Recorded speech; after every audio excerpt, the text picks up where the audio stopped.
আলাইকুম sir. Sir শুভ নববর্ষ sir. Sir কেমন লাগলো স্যার আজকের যে অনুষ্ঠানটা স্যার? অনুষ্ঠানটা আসলে এটা ছোটোবেলা দিয়ে মনে করাই দেন। দেখা গেছে যে আমাদের এই পয়লা বৈশাখ হচ্ছে বাঙালি ঐতিহ্যের ধারক বাহক, যেটা আজকে দেখা গেল এখনকার যুগের যে ছেলেমেয়েরা পয়লা বৈশাখ বা বাঙালি ঐতিহ্য ভুলতে বসেছে। দেখা গেছে যে এই ইউটিউব ফেসবুক নিয়ে সবাই ব্যস্ত থাকে। তো আজকে আপনি অবশ্যই উপভোগ করতেছেন যে এটা লাঠি খেলা। এটা কিন্তু আমরা ছোটোবেলা থেকে দেখেছি, বিভিন্ন এলাকার মধ্যে এই লাঠি খেলার একটা ঐতিহ্য আছে।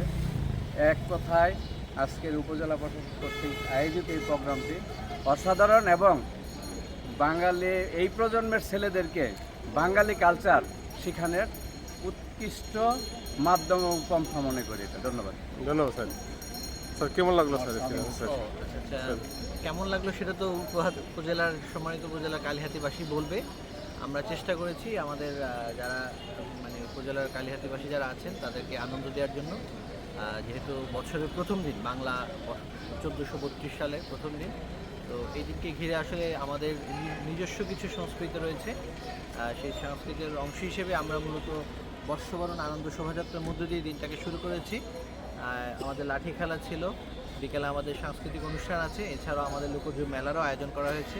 সব কিছু মিলিয়ে আমার কাছে মনে হয়েছে যে যারা এখানে অংশগ্রহণ করেছেন স্বতঃস্ফূর্তভাবে অংশগ্রহণ করেছেন এবং এই গরমের মধ্যেও তারা লাঠি খেলাকে খুব সুন্দরভাবে বরণ করে নিয়েছেন। তো আমি সকলের প্রতি কৃতজ্ঞতা জানাই এবং একই সঙ্গে সকলকে আবারও বাংলা নববর্ষের শুভেচ্ছা জানাচ্ছি। ধন্যবাদ স্যারকে। শুভ নববর্ষ স্যার।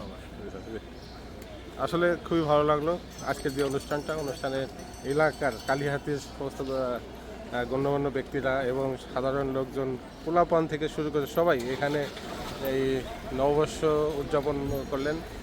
খুবই ভালো লাগলো। এই ধারাবাহিকতা সবসময় যেন টিকে থাকে বা থাকে এই কালিহাতীতে, এই শুভকামনা করি।